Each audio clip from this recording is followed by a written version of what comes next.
Hello friends, let's start the study about the neuroanatomy. Okay, there are two methods of studying of the neuroanatomy, whether we can go from the heart center, from the cerebral brain area to the spinal cord and toward peripheral nerves, etc. But another method is where we can ascend upward by studying the spinal cord toward the heart centers. Okay, I am selecting the second method. We are studying first the spinal cord and then we move ahead toward the higher centers. Okay, brainstem, cerebellum, cerebrum, etc. Okay, let's start to study about the internal structure of the spinal cord.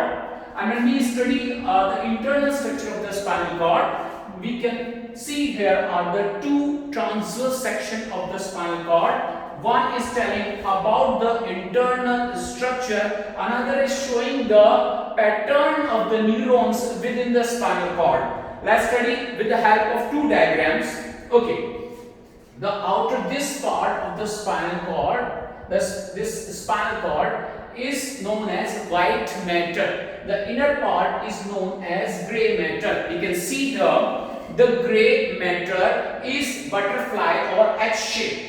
It's having a different part. The wings of the butterfly is indicating one. This is toward the posterior aspect or dorsal side. This is known as dorsal horn. This is known as dorsal horn. Another one is toward the anterior or ventral side of spinal cord. This is known as ventral horn. This is known as ventral horn. And a projection sometime in different region of the spinal cord, not in all the regions, in thoracic region, in lumbar region, and even in a sacral region is minimal, that is known as lateral horn.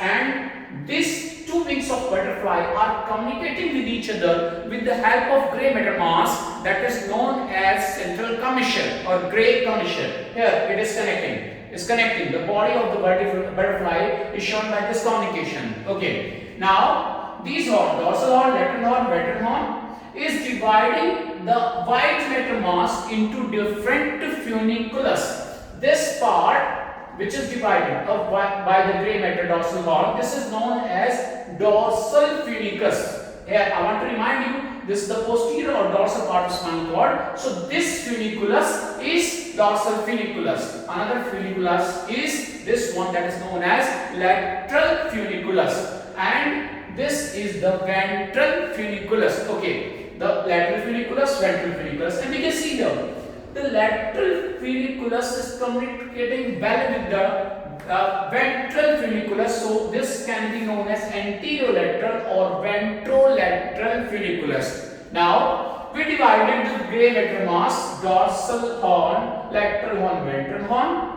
We divide the white matter into dorsal funiculi, the lateral funiculi, and the ventral funiculi. Okay. For the short video purpose, we are only studying in this video about the gray matter mass of the spinal cord. One thing I want to remind you all that the gray matter mass is gray because the cell bodies are much more, or non-myelinated fibers are much more in this area. So it's appearing gray. Okay, most of the time cell bodies are there. And one more thing I want to remind you, collection of the cell bodies within the CNS is known as nucleus or group that is known as nuclei. Okay, white matter mass is white because most of the time the myelinated axon are present in this white matter mass. So now we have to frame in our mind that on an outer aspect there are the myelinated axon and tract may be there. On an inner aspect there may be nuclei there. Okay. Now, due to the help of the study purpose, the inner gray matter mass is divided into different sectors. How this is going to? We are going to divide this one. This is divided with the help of the cytoarchitecture. That means whether the cells are small, how they are looking, whether they are dense or this area is pigmented or not. We are dividing this gray matter, whole gray matter mass, whether any horn into different sectors. Why we want to define in sectors? So that if we want to go in a particular zone and find out any particular neurons or nuclei there, so we can find out. This sectorial arrangement is known as Rexid's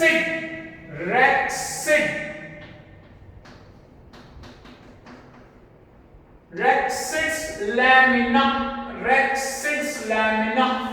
This is Rexid laminar system, and I want to tell you here that is starting from the dorsal horn, it moving toward the ventral horn, and this is arranged in a numerical number 1, 2, 3, 4, 5 and up to 6. Okay, these belongs to the dorsal horn. 6 is at the junction of the dorsal horn and the lateral horn. 7 belongs to the lateral horn or this intermediate part. 8 and 9 belong to the ventral horn. So arrangement are from the dorsal horn toward the ventral horn except the 10th one, which belongs to this gray commissure and is toward the central canal. So this is the sectorial arrangement, and this sectorial arrangement is on basis of the cytoarchitecture, whether cell are diffuse or cell are small or cell are pigmented. So these lamina can be seen in this gray matter mass, and these lamina are arranged from 1 to 10. Now we will talk about one by one lamina. Lamina number 1 is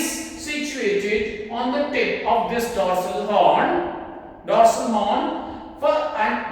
For an important lamina that is known as lamina number 2, which also known as substantia gelatinosa, made up of a small and compact cell, giving it a very pigmented appearance. So this is known as substantia gelatinosa. This is very specific, and it's also demarcating between first and third. The third one is sometimes third one is also having part of the substantia gelatinosa. Third and fourth is made up of thick and discrete cells. Fifth is at the neck of this dorsal horn. Sixth is situated on this part. Seventh is toward the lateral horn, and intermediate part is there. Okay. This is the sectorial arrangement of the lamina. When we are looking toward the lamina, in this picture we can see here the neurons, the sensory neurons is coming toward the dorsal horn. We better know, according to our memory of the 10 plus 2, we can remind here that the neurons are coming and a ganglion is situated outside the CNS ganglion, that is the dorsal root ganglion is here, and fibers are coming toward the spinal cord.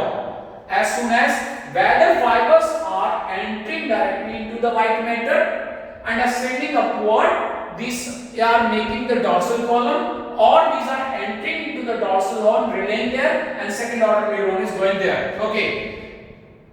Whether they are ascending upward or they are relaying, their cell bodies are there, and collection of these cell bodies are nuclei, known as nucleus. So certain nuclei belongs to the different horn of the spinal cord. Okay. Now we are studying about these nuclei. Okay, first one, this part, which almost synonymous with the first Rexid lamina, that is known as marginal nucleus. Why this is the marginal nucleus? Because this belongs to the margin of the dorsal horn. This is the marginal nucleus. And what happening in this marginal nucleus? The sensory fibers are coming here, and it's working as a relay station there, and this is working as a relay station, and spinal thalamic tract can be started from here of other side, that is the marginal nucleus. Second one is substantia gelatinosa, which is almost synonymous with the second Rexid lamina. Few books says that the substantia gelatinosa also belongs to the third Rexid lamina, but if I am taking generally, this one is the lamina number 2, and that is known as substantia gelatinosa, having a compact cell. And what they say, that this center is the relay station of the few pain fiber, etc. Especially some fiber from the reticular area of the brain or etc. is descending and relaying here. This is an important laminar nucleus for the regulation of the pain pathway. Pain pathway is another concept, so we can discuss in some other video. Okay. Then they say the lamina number 3 and lamina number 4, the fibers coming from the dorsal root, especially the lateral fibers, relaying is there, and so there is a collection of the nucleus. Whether the neurons are ending here, we can correlate with this picture, whether the neurons are ending here or starting from here. And these are the fibers. This nucleus is known as nucleus proprius, and ventral spinal column is that the tract is starting from here. One another nucleus is lying here in the lamina number 5, that is the visceral afferent nucleus is there. The one of the most important nucleus you can see here, that is known as Clark column or dorsal nucleus. This is the dorsal nucleus. A few fibers taking the muscle reception, ending it this way. Here it is at the root of the 6th and partially into the 7th, and this is receiving the positioning and the end organ of the tendon, that is a tendon position, and so this nucleus is known as the nucleus dorsalis or dorsal nucleus. It's give rise to a tract which is ascending upward, that is known as dorsal spinocerebellar tract. Okay, neurons starting from here giving rise to the dorsal spinocerebellar tract.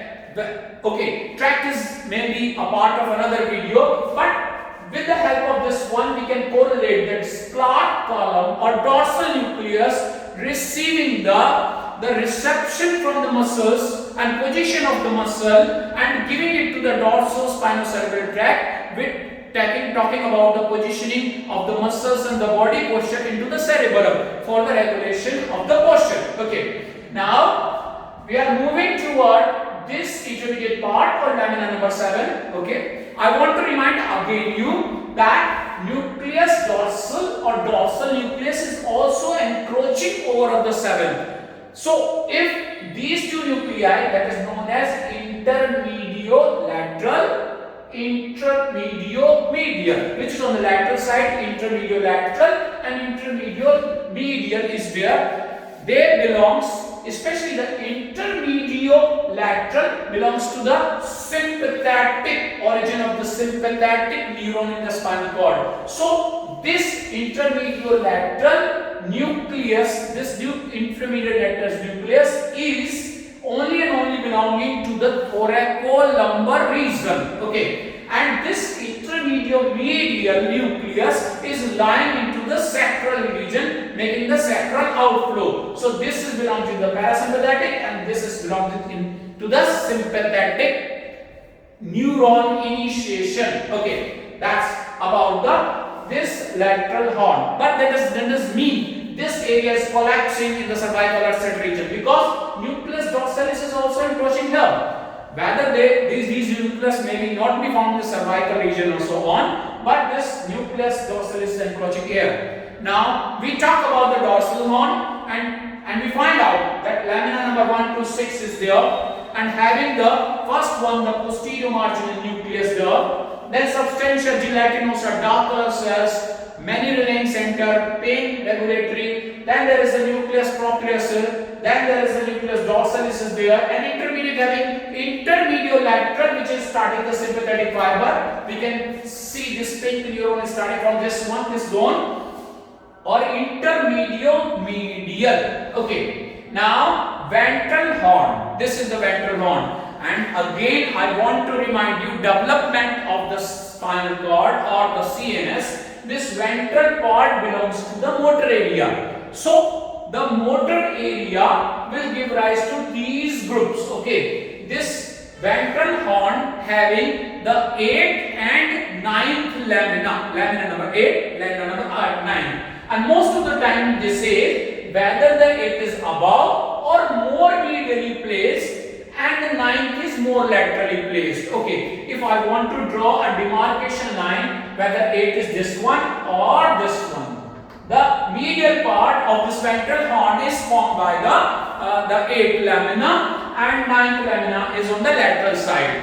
Now itself this ventral horn is divided into the medial part, the dorsal part, the lateral part, and there is the intermediate or central part. Okay, and these are having different nuclei. 1, 2, 3. Okay, on lateral side, first one is retrodorsal, second one is lateral dorsal or dorsolateral, and third one is ventrolateral. Above to downward. If I want to give this retrodorsal give rise to muscles of the fine or the small muscles, as in the limbs is give rise to the fibers for the hand. If I talk about this, the lateral dorsal, this give rise to fibers for the forearm, and this will give rise to the fibers for the arm. Similarly, in the limb, the retrodorsal give rise to the fiber for the foot, the lateral dorsal is give rise to the fiber for the leg, and this ventral dorsal give rise to fibers for the thigh. Okay, now serving to the thigh. Okay, this area or medial area having the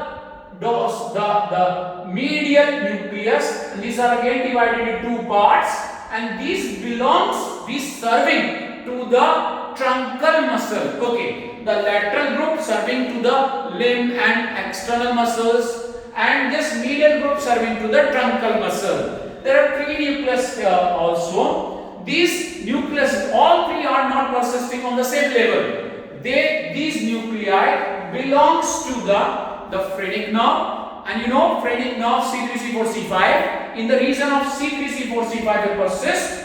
This belongs to the spinal accessory nerve, and the spinal accessory nerve in the area of C1 to C5. Spinal part of accessory nerve C1 to C5, and a lumbosacral nucleus is there that belongs to the lumbar and sacral region S1, S2 and okay. This three nuclei represent the phrenic nerve nuclei, spinal part of accessory nerve nuclei from C1 to C5, and the lumbosacral nuclei. So in different lamina of this gray matter mass, these nuclei persist. Okay, now in this diagram we can also see that this posterior margin nucleus, whether this is transverse or relay or sending the nuclei and the fiber arising from this one and giving rise to the spinothalamic tract. Substantia gelatinosa is a relay station from different fibers,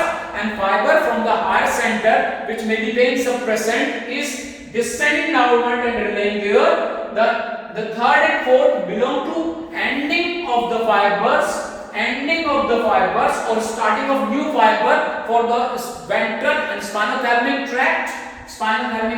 Then area number 6 and partially 7 having the nucleus dorsalis, which have received the fibers from the muscles and organ of the tendon area, carrying information about the positioning of the muscles and giving rise to the adjacent dorso-spinocerebellar tract. Okay.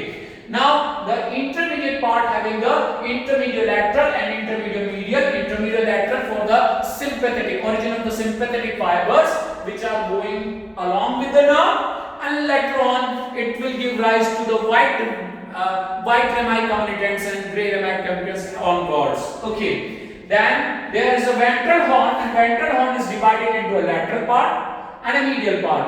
The lamina number 8 usually belongs to the reticular area or this medial part. This medial part give rise to fibers which serving the truncal muscles. Medial part truncal muscles. The lateral part giving rise to the fibers which serving to the limbs, etc. And especially in the limbs, retrodorsal part for the fine or ending part, the lateral dorsal part to the arms, the forearm and to the leg, and this the ventral lateral part belongs to the arm and thigh region. These three nuclei indicating the nuclei, and all these three doesn't belongs to the same region, yet two are there. The C1 to C5 is spinal accessory nucleus, belongs to this region. C3 to C5, C3, C4, C5, the phrenic nerve, and lumbosacral nucleus is also there. Okay, so this is the study of the gray matter mass, which is divided into 10 tracts in lamina, and within this sector there are some particular nuclei, and these nuclei giving rise to the fiber, especially the dorsal part. The fibers are arising to giving rise to the sensory tract. In the ventral part, the fibers are serving the muscle fibers, and this diagram is well eliciting that the sensory fibers not relying there directly ascending upward, the first order neurons give rise to the dorsal column or dorsal funiculi, but relaying in the area number 3, area number 4. It's directly upward, going upward, but relaying also here. Okay, the pain fibers, whether these are connecting with the substantia gelatinous or relaying with some neurons here, and it's entering into the nucleus proprius, it giving rise to the spinothalamic tract. Okay, now we can see the lateral part, especially the the intermediate lateral nucleus, giving rise to the sympathetic neurons. If I can start a parasympathetic neurons from here, that belongs to the sacral region. Okay, that was something about the rexid lamina and gray matter mass. Okay, happy learning friends. If you like my video and you want another videos, kindly subscribe or like my channel and write me more about what session you want to take on with me on the board. Thank you.